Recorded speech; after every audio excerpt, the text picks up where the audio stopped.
are often portrayed as, or are they becoming parasitic entities that enrich themselves at the expense of communities that surround them? We'll be joined in hour three by urbanist, cultural critic, author, and professor Devarian L. Baldwin. But in this first hour, two more conversations on the B side of this hour. When I ran for president 4 years ago, I said we're in a battle for the soul of America, and we still are. The question we're facing is whether in the years ahead we have more freedom or less freedom, more rights or fewer. I know what I want the answer to be, and I think you do too. This is not a time to be complacent. That's why I'm running for re-election, because I know America. President Biden officially announces his 2024 re-election campaign, setting up a potential rematch with Donald Trump. We'll be joined later in this hour by the chair of the Democratic National Committee, Jamie Harrison. But we commence today's program in tribute to the barrier-breaking singer, actor, and activist Harry Belafonte, who passed away this morning from congestive heart failure at his home on the Upper West Side of Manhattan. He was 96. Harry Belafonte was my friend. I get chills just saying that. Harry Belafonte was my friend. I posted some personal photos of us and tweeted this morning that the words legendary and iconic are too small for Mr. B. He was a world beater, a game changer, a freedom fighter in this country and indeed around the globe. I was blessed to travel the country and the world with Mr. B, attending all manner of events and rallies, hanging out at his house in New York City, he at my house here in Los Angeles, and dined together in more great restaurants than I can count. But mostly I was honored to listen, to learn, to laugh, and hopefully to express my deep love for a man who fundamentally changed my life. This is so soon. I need time to process this loss, but I am pleased to be joined now by one who Mr. B respected, loved, and adored. One day I get a phone call from Mr. B, who had just arrived here in Los Angeles from New York. He's calling me to tell me that our friend, Connie Rice, is being honored later that week at a big black tie dinner in Beverly Hills, and that we must go to support Connie. And so we did. I am pleased to welcome today our regular contributor and abiding friend of Harry Belafonte, Connie Rice. Connie, I dare not ask how you're doing. It's a rough day for all of us who knew and loved Mr. B, but how are you this morning? Well, Tavis, I'm sad, but you want to know something? Just so grateful that I knew him. Yeah. You know, it's this one hurts. It hurts, and it hurts deeply, as I said this morning. It's never easy to lose someone who you love and who you care deeply for and have spent such great time with. And yet, to your point, this one hurts, and it hurts deep.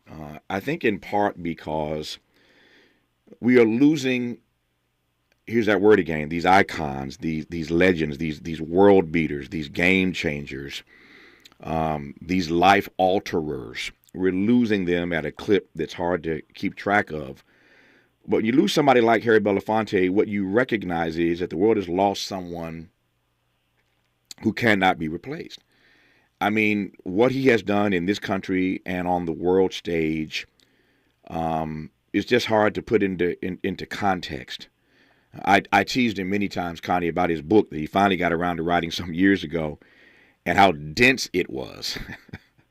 It was a very dense text, as you know, and he said that's only half the story. I still couldn't convince the book publisher to tell all the rest of it. He could have done a series of books about his work and about his witness. What say you about the legacy of Harry Belafonte? I think the most astonishing thing is the galactic panorama. I mean, the vast span of his political life.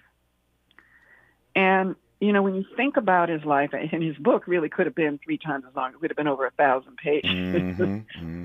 Had they not cut it back. But it's a sweeping saga, and if you think about it, it began in the cruelty of Jamaica's cane fields. Think about that.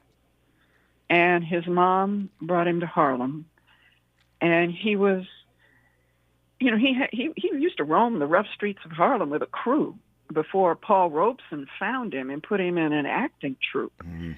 So he, and that was one of the things he shared with the gang members here in L.A., was that, he says, I know, I used to be in a gang.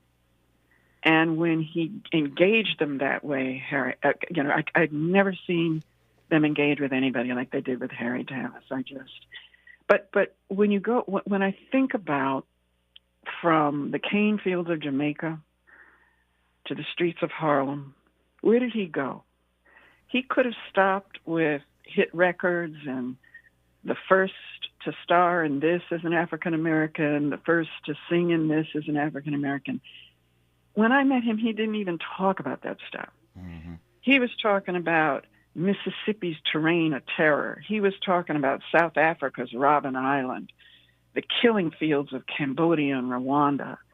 I mean, he had such reverence. He never talked about himself. He talked about Eleanor Roosevelt and Fannie Lou Hamer and Ella Baker and Bayon Rustard and Mahatma Gandhi and Malcolm X and Cesar Chavez and Rosa Parks and all the way to Nelson Mandela, Kwame Nkrumah, Biko, and of course Martin Luther King Jr.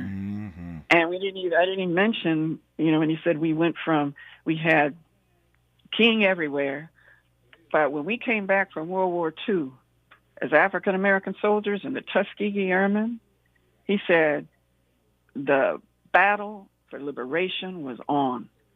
There was no way that after liberating folks from Auschwitz, we were going to come back to Mississippi and have people spit on us. And he said when we came back from World War II, the fight for liberation was on. From Jackie in the dugout to Thurgood in the courthouse, Robeson in the playhouse, Rosa Parks at the bus stop, Fannie Lou Hamer at the DNC. He would run it down. He could tell the lessons of his incredible, just the span of his political journey. And he could tie it to the reality of the people he was addressing. Because Robeson taught him, Paul Robeson, the great Paul Robeson, who was too big for this country. He had to leave. Like Baldwin had to leave. And Du Bois. Du Bois, they had to leave because this country would have killed them. But Robeson, before he completely left, he found Harry in the streets of Harlem and he put him in that acting troupe, and he told Harry the biggest lesson of his life. He said, get them to sing your song, and they might just listen to your ideas. And that's what he said. Harry said, Connie, Paul Robeson put me in another gang. He put me not in a gang of petty crime, but he put me in the gang for justice. He told that story many times to Connie, to me, to anybody who would listen. You couldn't talk to Mr. B more than a few minutes without the name Paul Robeson coming up. Robeson had just a huge imprint on his life and his work and his witness. And that story of Robeson telling Belafonte, get the world to sing your song, and then maybe they will listen to some of your ideas. Connie mentioned a long and brilliant list of all the persons Harry Belafonte knew personally and worked with personally. I've had more conversations with Mr. B privately and publicly than perhaps anybody I know. Thankfully, so many of those conversations were in the public domain, on television and on radio. Here's a clip now, as we come forward, of Harry Belafonte talking to me about his friend, Dr. King, his friend Martin, and how his vision helped to heal this country. I think what Dr. King understood and imparted those feelings to the rest of us who shared many of his thoughts, if not all, was the fact that until this country really and truly makes the commitment to discuss and to debate race issues as a concept, as a practice in our midst, this country will never be able to heal not only ancient wounds, but will never be able to fulfill what it says is its aim, which has become a great democratic state, open to the voices of all people to express themselves. We've got a lot to talk about. Good thing we've got 3 hours. More of Tavis Smiley when we come forward. Are you between 18 and 26 years old and trying to find out how you're supposed to make all this work? If you've said, I need a job and some transportation, rent, it's so high. Food too. There's childcare and I need to go back to school. I need to transform my life. Well, help is on the way. Transform Your Life Day is coming Saturday, April 29th at San Manuel Stadium. It's a shopping mall of free community services where you can talk with programs and even enroll right on the spot. It's free help for young adults to get you started on meaningful careers, finish up your diploma or your college degree. There's help with finding housing, transportation, food, and childcare. Plus, you get a free ticket to the 66ers game, free parking along with prizes. Get there early for free food. Reserve your free space today at ccc.ca.gov. That's ccc.ca.gov. ccc.ca.gov. At Lowe's, we're always bringing pros more ways to save on the brands you trust. Right now, buy a select Bosch 12-volt Bear tool starting at $99 and get a Bosch 12-volt battery starter kit free.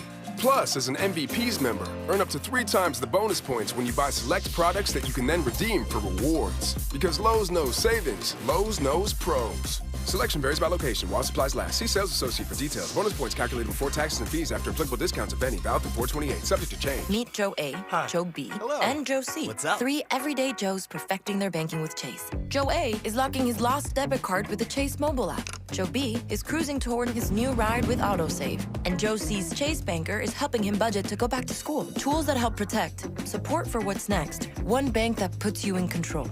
Visit chase.com/checking. Chase.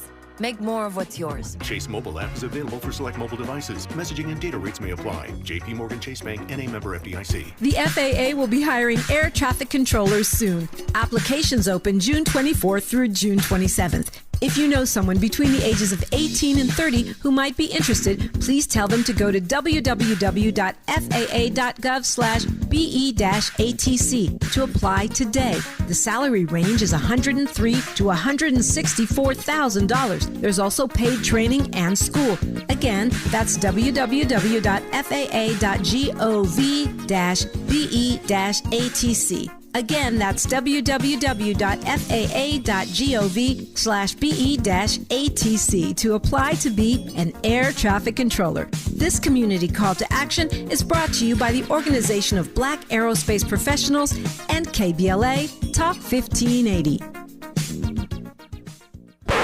Let's unpack a little bit more with Tavis Smiley. The conversation continues right now. Right now. Right now. Right now.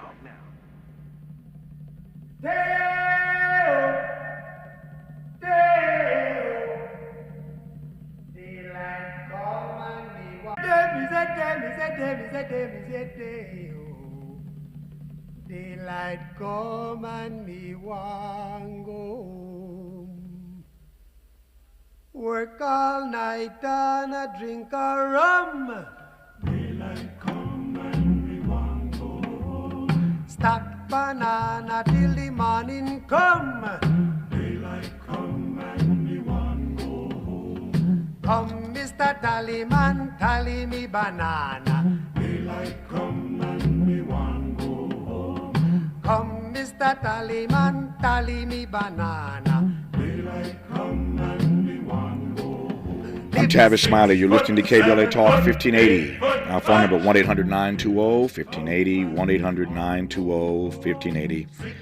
Our dear friend and brother Harry Belafonte has made his transition at the age of 96. And still trying to process this. As I said earlier, she said earlier, she being Connie Rice, our guest in this hour, who was a dear friend, an abiding friend of Mr. B, as was I.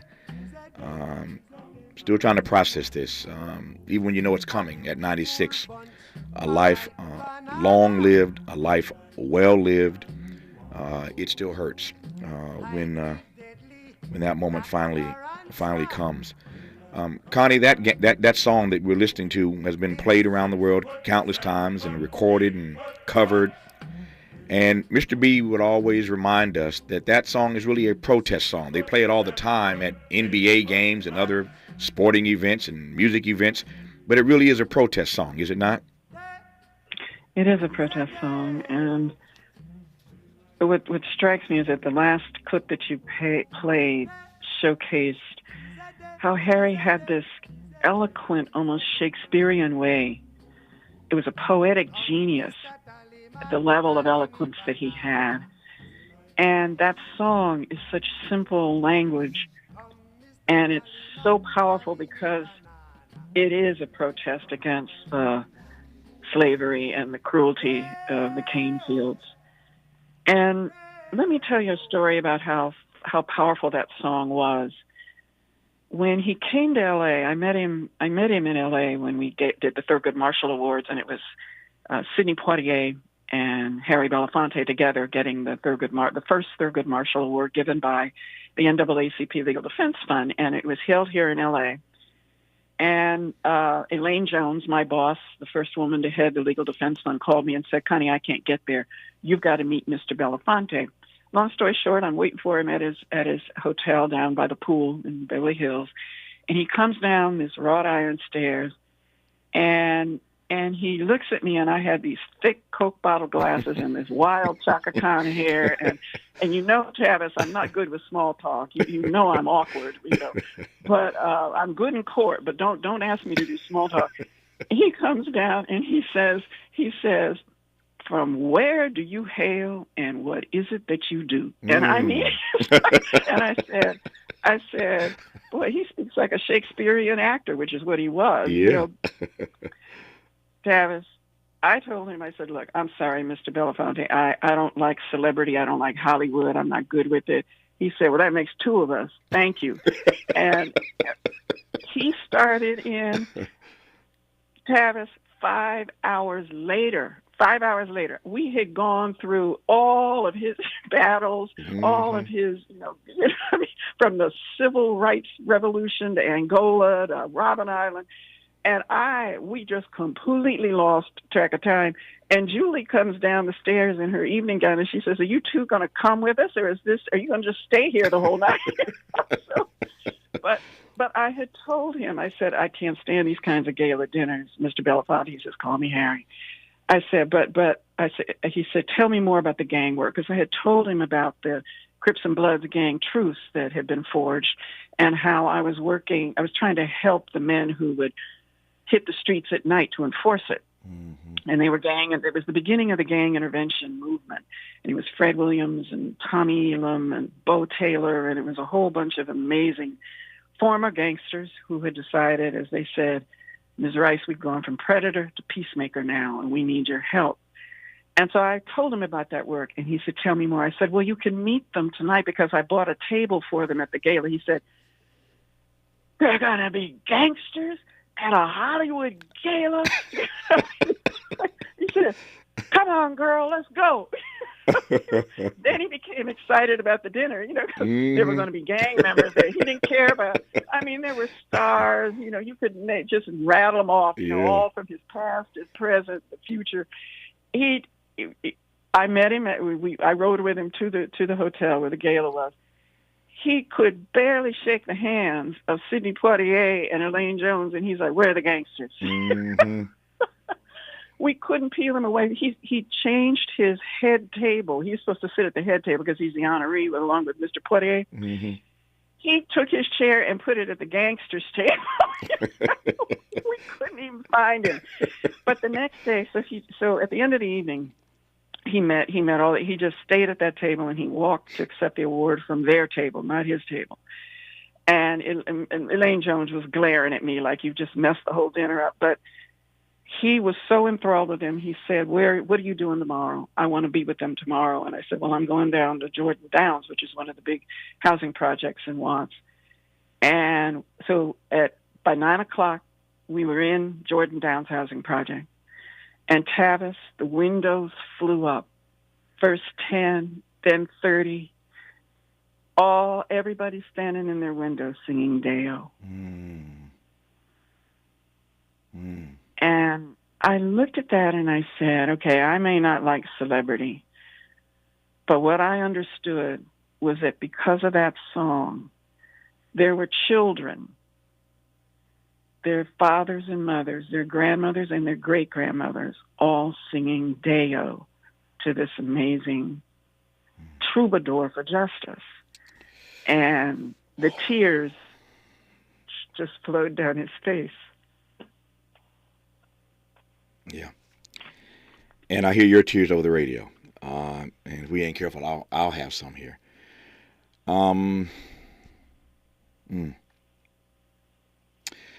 I want to get Connie to tell a funny story here. Maybe we can just pivot for a second if she can pull it together. I know she can. There's a funny story, though, I know, because I know Connie, and I, of course, know Mr. B.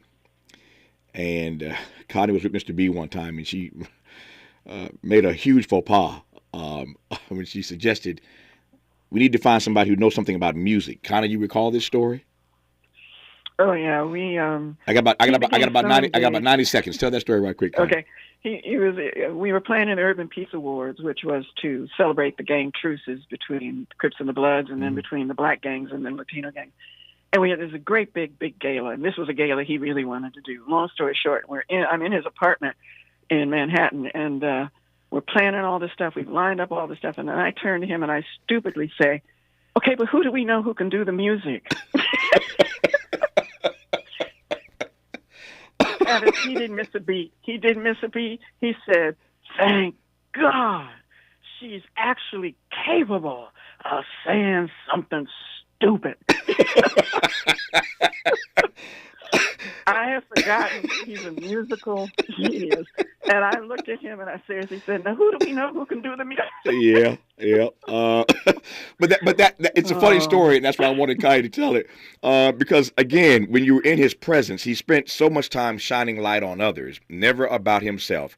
And because he was such a long distance runner, so many of us know him as an activist. But to really understand the impact of his backstory, the first one to have like a gold or platinum record and all the other honors and all the other accolades, so much achieved in this long life of love and service to us in this country and indeed the world.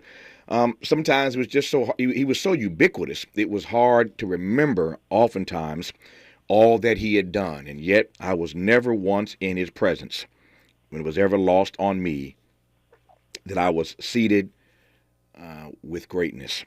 With genius. Harry Belafonte will be sorely missed by those who loved him and by the world, frankly. More about tribute to Harry Belafonte with Connie Rice when we come forward on KBLA Talk 1580. Be sure to like and follow Tavis Smiley at The Real Tavis Smiley and get Twitter updates at Tavis Smiley. The conversation continues when we come forward. I'm Mike Moore. Here's the latest from the Black Information Network.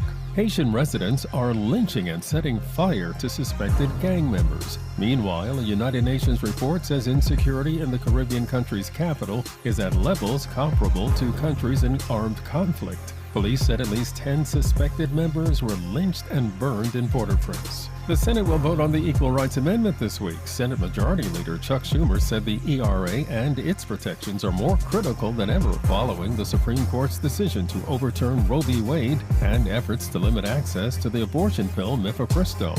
The ERA guarantees equal rights under the law regardless of sex. It was passed by Congress in 1972 but failed to be ratified by the necessary number of states under a set deadline. And that's the latest. I'm Mike Moore from your 24/7 news source, the Black Information Network and BINnews.com. Seen a couple of tops for our 710 Southgate. They had a stalled vehicle earlier northbound 710 at Imperial Highway. That is out of our way, but now on the 710 South at the 91 have a crash onto the right side. You're going to be busy here from at least Rosecrans. Paramount on the 91 West at Downey. Looks like a collision onto the right shoulder. You're tapping the brakes from Artesia Bloomfield. Still seeing this trouble from earlier through Burbank West 134 at Hollywood Way, Alameda. Crash with the right lane blocked in the busy drive from Buena Vista Riverside. If your company needs to spring into efficient hiring, then check out Indeed. Their powerful hiring platform makes it easy to attract, interview, and hire candidates. Visit Indeed.com/credit and get $75 towards your first sponsored job. Terms and conditions apply. This is the KBLA Sports Minute with Ray Richardson. Memphis guard Dylan Brooks was given another example of how LeBron James does not play like an old man. At age 38, LeBron played 45 minutes last night and finished with 22 points, a career-high 20 rebounds, 7 assists, and 2 block shots. He also made a dazzling layup in the final second of regulation to send the game into overtime. Not bad for a player who is supposed to be old. The Lakers closed out Memphis by 6 in OT to take a 3-1 lead in the best-of-7 series. Game 5 is Wednesday in Memphis. LeBron is the first Laker to put up 20 points and 20 rebounds in a playoff game since Shaq in 2004. At age 38, LeBron is also the oldest player in NBA history to have a 20-20 game in the regular season or playoffs. No debates, no speculation, just the info you need. That's your KBLA Sports Minute. I'm Ray Richardson. More news, opinions, and conversation when we come forward on KBLA Talk 1580. Tell me I'm the boy that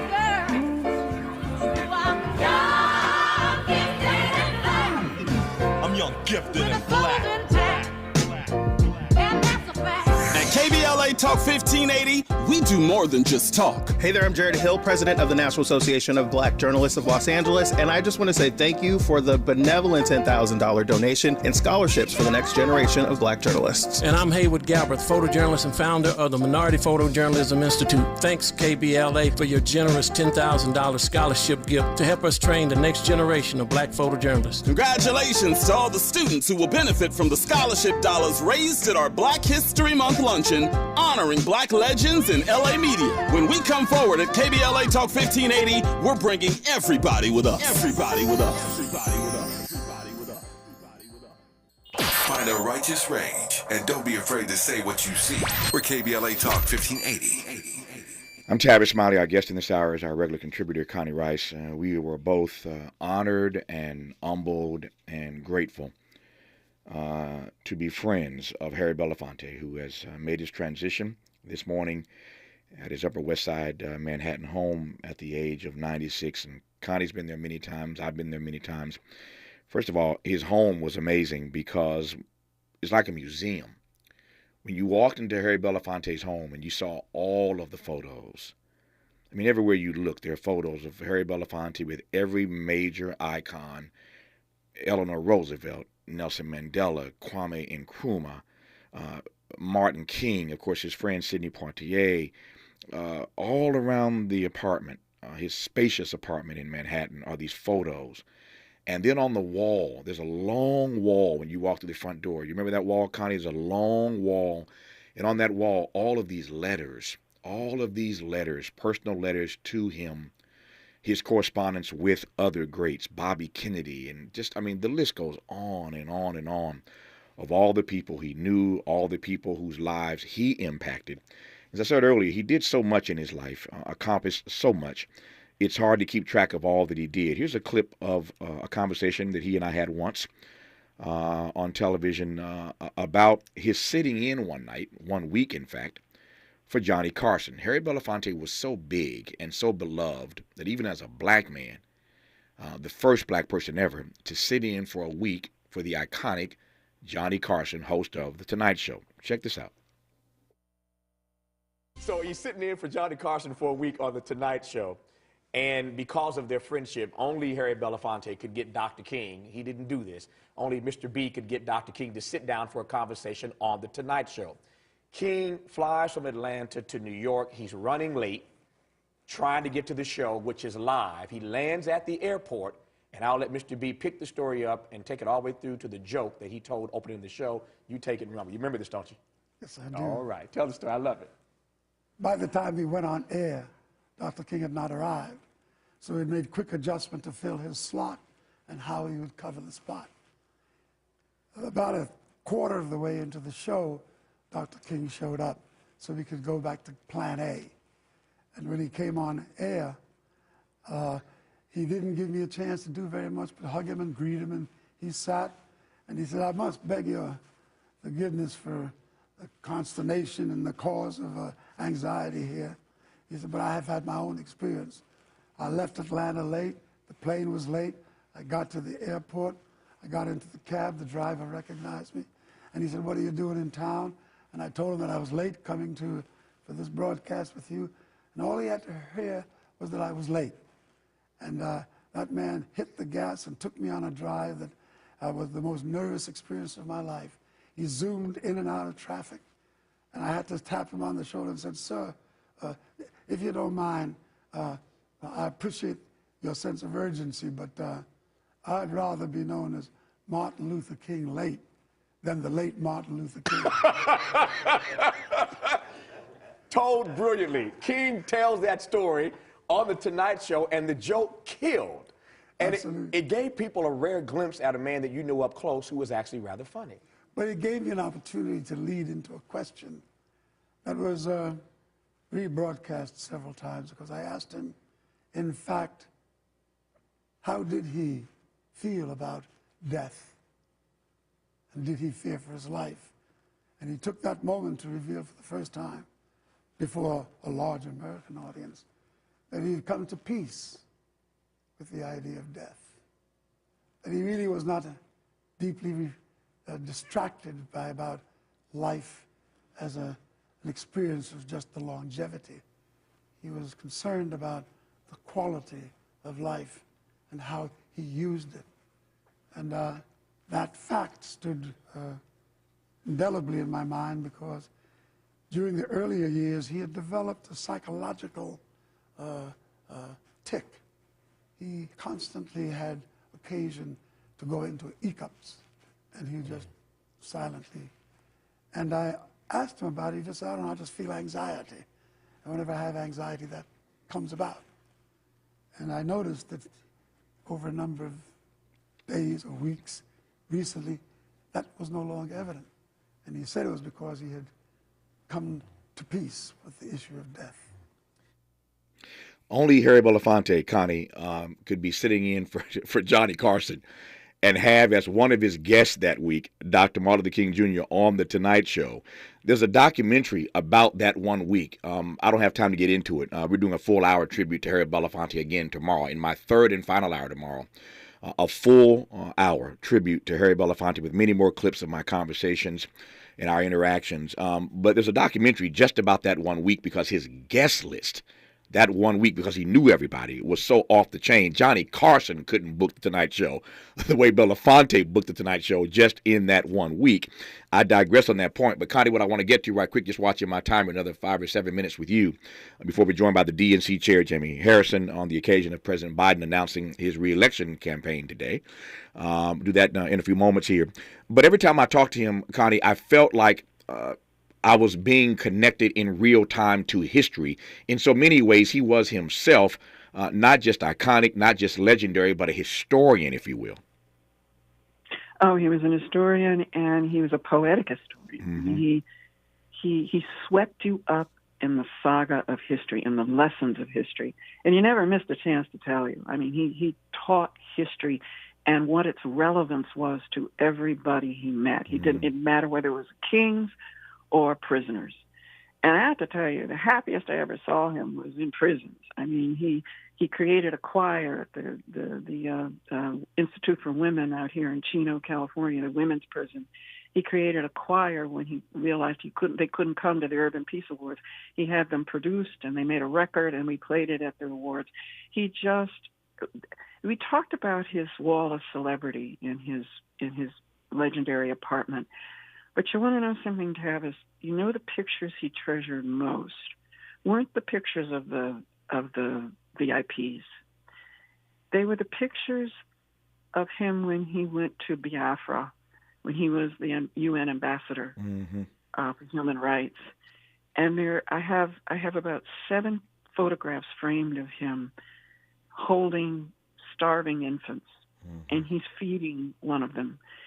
And the look of love in his eyes as he's holding each child.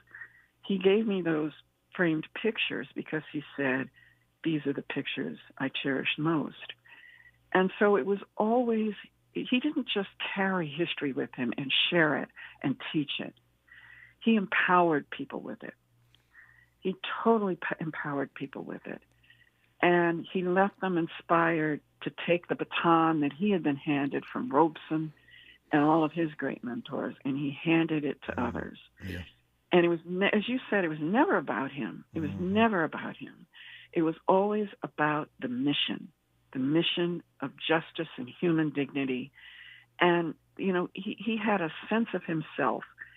You know, it would have been so easy for him to just be a celebrity. He didn't believe in that stuff. That's how he got along with me. But, you know, he used his celebrity, the power of celebrity, to free and liberate others. Yeah. And the reason we are so sad is because there will never be another like him. There can never be another like him because that span of history can never be traveled again. I'm certain you've had these same conversations, and I'm just watching my time here. We'll just talk until the chairman calls me, and then we'll switch gears here.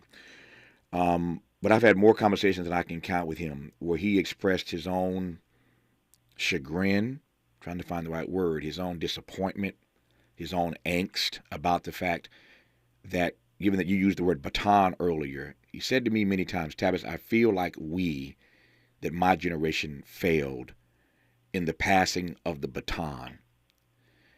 And it's a question of whether or not we drop the baton. I mean, I'm talking about my generation now, and all those that follow me, Connie. The question was whether or not we had dropped the baton, or whether or not, you know, his generation had given us a bad handoff. And I told him time and time again, oh no. If anything, we have dropped the baton, but your generation gave a really, really good handoff to us. What we've done with it is a whole nother question. Did you ever have a conversation with him about his own feelings of failure, given all that he had done? My sense was he didn't feel like he had accomplished what he really set out to do. Yes. The last conversation I had with him was about 2 months ago, and he said that. He said, Connie, I said, oh, no. I said, Harry, your greatness is measured by what your time required of you to do. What was it possible for you to do in your time, and did you do it? And I said, you not only did what was possible, you did what was impossible. And it's not that you you handed us everything you had, everything that your movement, King's movement, all of the millions of African Americans and our allies who marched and bled and died so that we stand where we stand today. I said, you ended apartheid. I said, the thing you need to understand is that you did everything you could do in your context and in your time. The problem for us is that the context broke. The time broke. We are in a desert. We don't have any rules. We don't have the old rules don't apply. The civil rights movement is exhausted. We don't have a new plan. That's not your fault. It's not even really it is a little bit of our fault because we're not stepping up to realize that in our time, we are failing to recognize what the challenges are. He knew what his challenges were. He galvanized the world to meet them, and he didn't fail. And his challenge to us is for us also not to fail.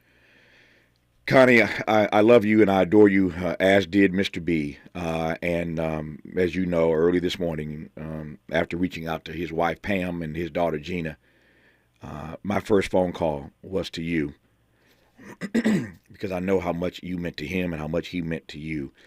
It's a difficult day, and the days ahead will be difficult, but I want to thank you for your sharings in this hour about the life and legacy and your abiding friendship over decades with Harry Belafonte. Tomorrow, once again, in the final hour of our program, Hour 3, a full hour tribute to Harry Belafonte with more great clips you'll want to hear. I had the honor of sitting with Harry Belafonte on his 90th birthday for a full show on my television program. And we're going to bring you that entire conversation tomorrow and some other clips of great conversations I've had over the years with Harry Belafonte. For now, I thank Connie Rice for sharing with us in this hour. Connie, I love you again. Appreciate you. I'll talk to you soon. Love you too, Tavis. Take care. We transition from that conversation about Harry Belafonte right now to the chairman of the Democratic National Committee, Jamie Harrison, as you heard earlier today on this program, on this station, Joe Biden has announced that he is, in fact, seeking re-election. And I'm pleased once again to have on this program for a few minutes between now and the top of the hour, the chair of the Democratic Party, Jamie Harrison. Chairman Harrison, how are you today, sir? I'm great, Tavis. How are you, my friend? It's a rough day, man. It's a rough day. Harry Belafonte was a dear, dear friend and brother of mine, and I am sorry that I have you on the program on a day that Mr. B has passed. But if his work and witness, if his life and legacy is about anything, it has been about not the shrinking, but the expanding of rights for all of us in this country. And I don't need to make Harry Belafonte political. He was, in fact, political. And so it seems apropos in some ways on this day that he'd make his transition as Joe Biden, who has been trying to address an agenda of expanding rights for all Americans, announces his reelection bid. Your thoughts on the president's announcement earlier today? Well, let me first say Mr. Belafonte, who greatly, and he was supportive of my campaign when I ran for the United States Senate, and he was so kind to me. Mm-hmm. He will definitely be missed by so many, and I recognize, as a 47-year-old black guy from South Carolina who's the chair of the Democratic Party, that I stand on his shoulders. His activism and his voice allowed a moment for me to shine, allowed for Vice President Kamala Harris to be who she is. And so I'm just grateful for him and the life and legacy that he left for all of us. Indeed. As it relates to President Biden, you were right. This is a president who spent his first term of office fighting for freedom, fighting for more rights and not less, fighting to secure and protect our democracy. And today he announced that he's running for re-election to finish that job for the American people. And he's running with our Vice President, Kamala Harris, another historic figure in and of herself. And Tavis, when you think about it, it's in the contrast of the extremism that we see from MAGA Republicans, these people who are literally trying to take us back, who are focused on gutting Social Security and Medicare, who are focused on taking away health care decisions for women, banning books, who have chosen the NRA over protecting our kids, and are really trying to curtail our voting rights in every one of these states. When they don't agree with you, we saw what happened in Tennessee. They vote you out of the legislature. Or in Florida, they say, well, let's try to pass a bill to say that we eliminate the Democratic Party, because that's what you do in opposition. But we have a president who has put his line in the sand and saying, I'm going to fight for the freedom and the rights of the American people. And so I'm proud of this moment. I'm proud of what he has done and what he's accomplished. And so, just looking forward to this re-election fight that we got ahead of us. I got 5 more minutes with you, and I want to just cover a few more topics right quick. So all the headlines today read in one way, shape, or form that his announcement officially that he is running for re-election sets the stage for what may very well be a replay, part 2, if you will, of Trump v. Biden. Your thoughts on that possibility? I mean, listen, who knows what the Republican Party will do, Tavis? I have no idea. And frankly, I don't really care, because all of them are extreme. Every single one of them. Trump, Haley, Scott, and I can go on and on. My grandma said you put them all in the bag and you don't know what will fall out, who's going to fall out first, because they're all awful. They're all against American democracy. They're all for taking away the rights of the American people. But what I know is that we have a president, Joe Biden, who has delivered on his promises and have gotten more done than any president that I know in my lifetime. And given the fact that he had a 50-50 United States Senate and less than a 5-seat majority in the House. I mean, created 12 million jobs, near the lowest unemployment rate in 50 years, largest investment in climate and clean energy in the history, first black woman on the Supreme Court, manufacturing boom that we're seeing, historic investment in our infrastructure. And we had the best midterm election since FDR. So this president's accomplished a lot.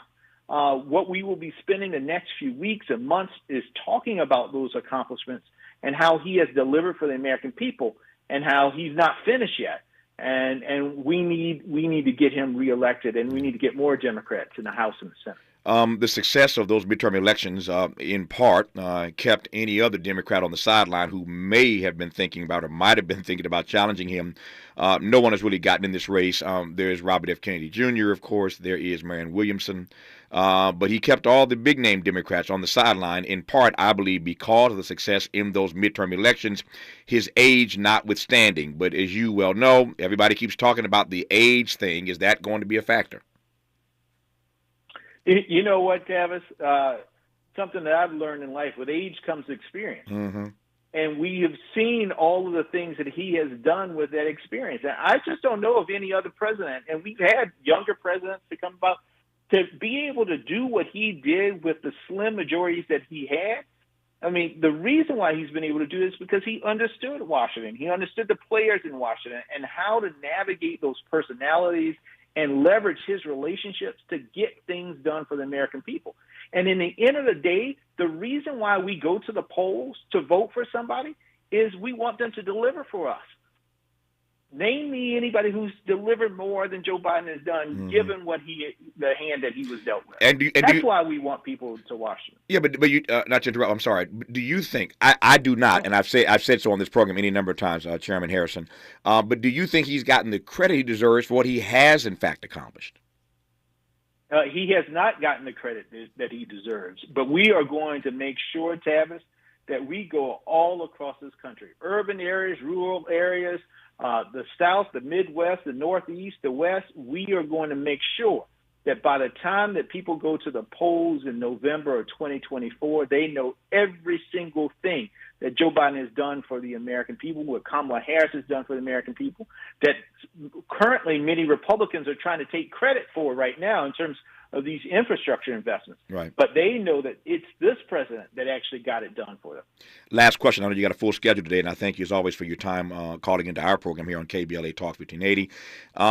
He is, to my mind, already the presumptive nominee for his party come 2024, and yet there is this issue, as you well know, called turnout. You got to turn out the vote, even if you're the nominee, and there are all kinds of questions being raised about the base not being excited, even though nobody had the temerity to run against him. Can you excite the base? Will his candidacy excite the base? Will it lead to the kind of turnout he needs to defeat whoever they put up in 2024?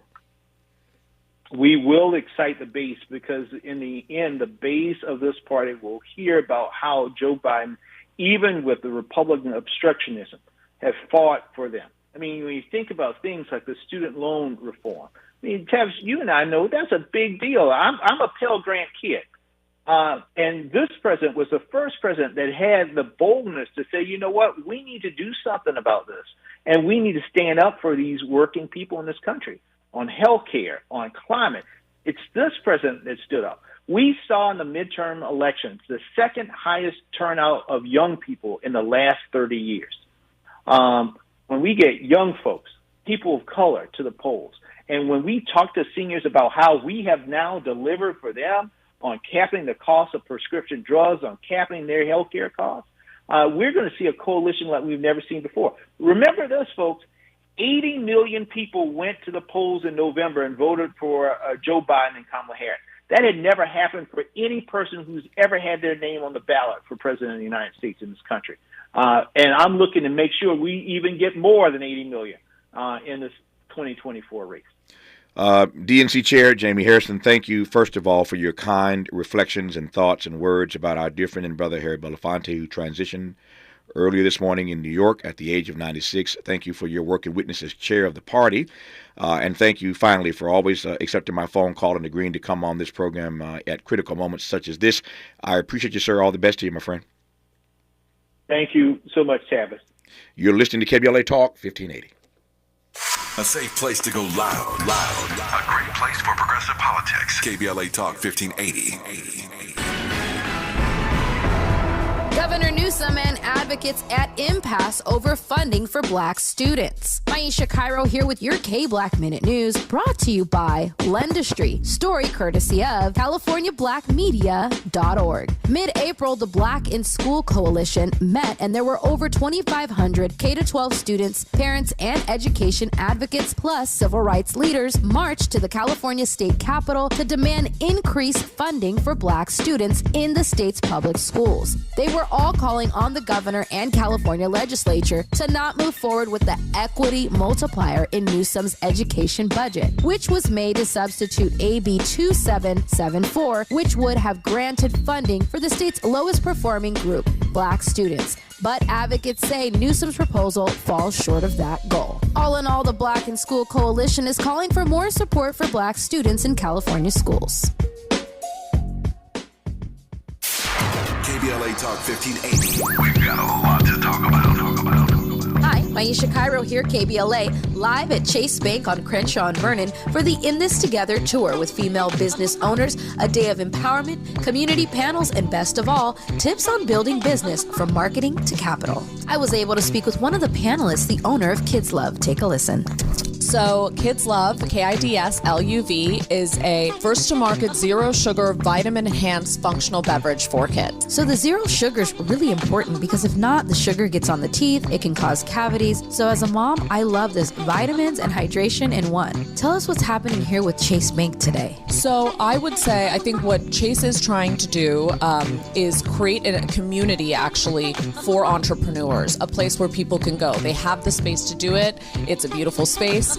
And to be able to have these conversations. There are so many benefits to being a women-owned and certified business, from a standpoint of getting into stores, not paying the slotting fees of what it takes to be in stores. So I think Chase is trying to bring awareness to a lot of the things that people just don't know about, that not only the bank can help, but outside of the bank, their relationships can help create. That's beautiful. And I know, this is how we build equity in communities of color, is kind of spreading that information and that knowledge. So thank you for being here today and doing your part and letting these women know that it is possible. For KBLA 1580, I'm Maisha Cairo in the community with Chase.